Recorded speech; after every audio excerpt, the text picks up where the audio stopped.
పేదవాడి పక్షాన నిలబడతాం, ప్రజా గొంతుకై నినదిస్తాం.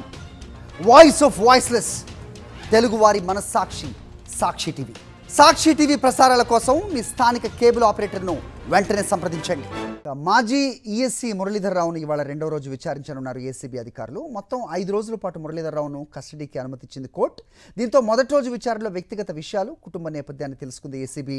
ఇరిగేషన్ శాఖలు చేరినప్పటి నుంచి ఈఎన్సీగా పదోన్నతి పొందినంత వరకు పూర్తిగా వివరాలు సేకరించింది. నేడు రెండవ రోజు సోదాల సందర్భంగా సీజ్ చేసిన డాక్యుమెంట్ల వివరాలు, ఇతర ఆస్తుల వివరాలపై విచారించనుంది ఏసీబీ.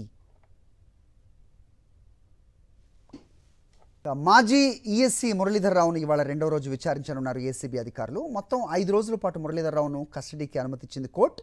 దీంతో మొదటి రోజు విచారణలో వ్యక్తిగత విషయాలు, కుటుంబ నేపథ్యాన్ని తెలుసుకుంది ఏసీబీ. ఇరిగేషన్ శాఖలు చేరినప్పటి నుంచి ఈఎన్సీగా పదోన్నతి పొందినంత వరకు పూర్తిగా వివరాలు సేకరించింది.